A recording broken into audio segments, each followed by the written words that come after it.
नमस्कार साथियों, मैं सुनील स्वामी आपका हिंदी भाई सुनील स्वामी यूट्यूब चैनल और फेसबुक पेज पर स्वागत करता हूं। आज हम पढ़ने जा रहे हैं वर्ण विचार और वर्ण विचार की क्लास अपनी ये स्वरों का वर्गीकरण चल रहा है जो अंतिम होगी। ठीक, तो आज हमारी जो क्लास है वो वर्ण विचार पर ही चल रही है और वर्ण विचार में अपनी आज की जो क्लास होगी वो किसकी होगी? स्वरों का वर्गीकरण। यानी हम क्या पढ़ रहे हैं? स्वरों का वर्गीकरण पढ़ रहे हैं और स्वरों का जो वर्गीकरण है वह आज अपनी अंतिम क्लास होगी। इससे पहले हमने 4 से 5 क्लास इसमें ले लिए जिसमें हमने पूरे डीपली के साथ हमने स्वरों का वर्गीकरण किया है। आज का जो वर्गीकरण होगा वो उच्चारण स्थान के आधार पर वर्गीकरण होगा। इससे पहले मैं आपको बता दूं हमने कौन कौन से वर्गीकरण है वो स्वरों के कर दी। हमने कर दी मात्राओं के आधार पर स्वरों का वर्गीकरण और आकृति के आधार पर कर दिया और हमने किसके आधार पर? जीवा के आधार पर और मुखाकृति के आधार पर स्वरों का वर्गीकरण है वो हमने कर लिया। और आज का अपना जो टॉपिक होगा वो कौन सा टॉपिक होगा? वो होगा उच्चारण स्थान के आधार पर, उच्चारण स्थान के आधार पर स्वरों का वर्गीकरण। किसके आधार पर पढ़ रहे हैं? उच्चारण स्थान के आधार पर स्वरों का वर्गीकरण है वो हम पढ़ रहे हैं। तो उच्चारण स्थान के आधार पर स्वरों का वर्गीकरण है वो 6 आधार पर किया जाता है, यानी 6 प्रकार से किया जाता है।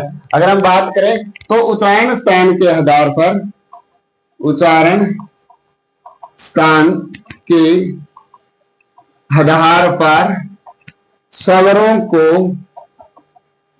6 भागों में बांटा जा सकता है, बांटा जा सकता है या विभक्त किया जा सकता है। क्या लिखेंगे? विभक्त किया जा सकता है। ठीक, उच्चारण स्थान के आधार पर हम स्वरों का वर्गीकरण है वो कितने आधार पर कर सकते हैं? 6 आधार पर हम कर सकते हैं। और वो 6 कौन कौन से हैं वो मैं आपको बताता हूं। तो देखिए, पहला जो होगा अपना वो होगा कंठ। कौन सा होगा? कंठ उच्चारण स्थान, कंठ उच्चारण स्थान। इसे अध्यय बारी में क्या कहा? कोमल तालव्य का है। जो कंठ उच्चारण स्थान है इसको अगर आपसे पूछा जाए अध्यय बारी के अनुसार इसे क्या कहा गया है तो कोमल तालव्य कहा गया है। ठीक, और इसमें कौन कौन से शामिल होते हैं? इसमें 2 ही स्वर आते हैं। वो कौन से आते हैं? ए और आ आता है। कौन कौन से आते हैं? ए और आ आता है। ठीक, दूसरा अगर हम बात करें उच्चारण स्थान की तो वो कौन सा है? देखिए, वो है तालव्य उच्चारण स्थान, उच्चारण स्थान।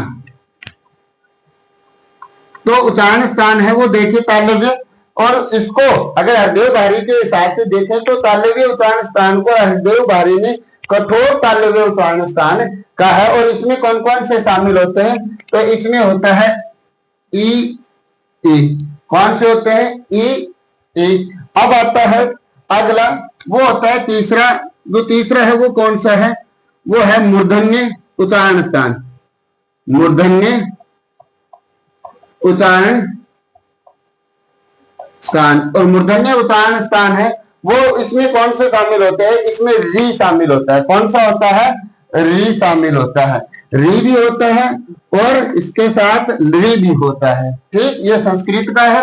तो मूर्धन्य उच्चारण स्थान किया गया है। और इसको अगर हम स्वरों के आधार पर करें तो इसको हम शामिल नहीं करते मूर्धन्य उच्चारण स्थान में री को, क्योंकि री है वो संस्कृत से लिया गया है। इसे तत्सम स्वर भी कहते हैं। तो उच्चारण स्थान के आधार पर इसको हम शामिल नहीं करते हैं। लेकिन मैंने आपको कहा है क्योंकि 6 ही उच्चारण स्थान होते हैं, बाकी जो पढ़ेंगे वो उसमें 6 ही शामिल होंगे। देखना, अगला जो होगा उच्चारण स्थान चौथा, वो कौन सा होता है? दंत उच्चारण स्थान होता है, दंत उच्चारण स्थान। और दंत उच्चारण स्थान में कोई भी स्वर नहीं आता है। दंत उच्चारण स्थान में री को भी लिया जाता है, लेकिन इसको हमें किसमें शामिल करते हैं? संस्कृत में शामिल करते हैं। तो इसको हम कहा शामिल करेंगे? री को दंत उच्चारण स्थान में शामिल करेंगे। ठीक, तो ये दोनों उच्चारण स्थान है वो हिंदी के हिसाब से तो है नहीं, लेकिन फिर भी मैंने आपको करवाया है। ठीक, अब बात करते हैं किसकी? इसके हिसाब से तो तीसरा है। तीसरे और चौथे को तो आप छोड़ दीजिए क्योंकि ये किसमें शामिल होंगे, ये शामिल होंगे संस्कृत में। कंठ, तालव्य और फिर क्या होता है, ओष्ठ उच्चारण स्थान। कौन सा होता है, ओष्ठ उच्चारण स्थान। और ओष्ठ उच्चारण स्थान में कौन से आते हैं, तो दो ही स्वर आते हैं इसमें भी, उ उ। ये किस में आते हैं, ओष्ठ उच्चारण स्थान में आते हैं। फिर आता है चौथा, चौथा कौन सा आता है, तो चौथा आता है कंठ तालु उच्चारण स्थान। कंठ तालु उच्चारण स्थान। और कंठ उच्चारण स्थान है, कंठ तालु उच्चारण स्थान है, इसमें कौन कौन से शामिल होते हैं, तो इसमें होता है ए और ऐ। फिर अंतिम जो उच्चारण स्थान आता है वो कौन सा है, पांचवा, वो है कंठ तालु के बाद में कौन सा शामिल होगा, कंठोष्ठ होगा।